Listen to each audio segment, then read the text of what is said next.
Think about the phone you bought, the restaurant you picked for dinner, even the opinions you hold. What if many of the choices you make every day aren't actually yours? We tend to view ourselves as independent thinkers, carefully weighing facts to reach the best conclusion. But decades of psychological research suggest that our decision-making is rarely that clean. Instead, the human brain relies on a series of invisible, underlying forces that guide our preferences long before we realize a decision is even being made.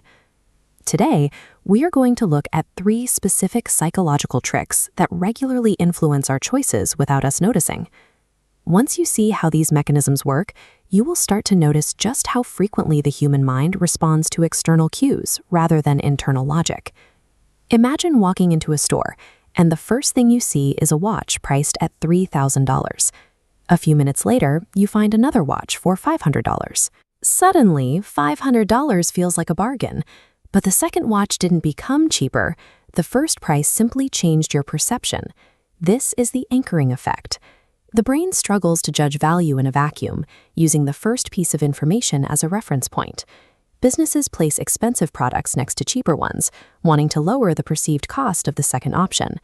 By setting a high initial number, the anchor shifts the baseline of the conversation, making an average price look like a significant win. Now, imagine you're wandering through a new city looking for a place to eat, and you see 2 restaurants side by side. One is completely empty, and the other has a long line stretching out the door.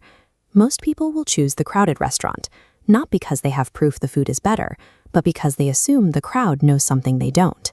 This is social proof. In moments of uncertainty, we often pause our own critical thinking and look to the behavior of others for guidance.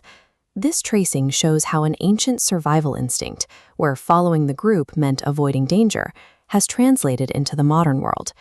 Today, it's why we rely so heavily on 5-star reviews and viral trends to validate our choices. We frequently opt for what others are doing, turning our individual preferences into a reflection of the crowd. Consider a simple choice. You can either receive $100 guaranteed or take a gamble where you might lose $100. As this chart demonstrates, the fear of losing feels significantly stronger than the excitement of winning.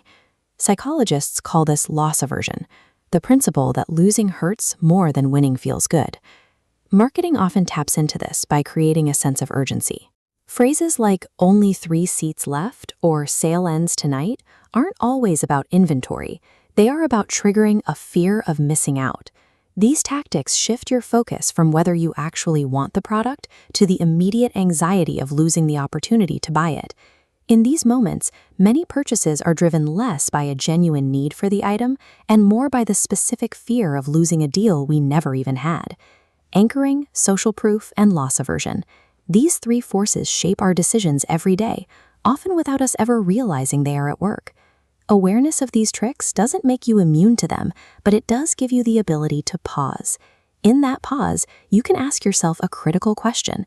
Is this decision truly yours, or was it framed for you by the environment? By recognizing these patterns, you can start to separate your actual goals from external psychological nudges. Ultimately, the most effective mind is the one that understands its own internal mechanics. So, looking back at your own week, which of these psychological tricks do you notice most often in your own life?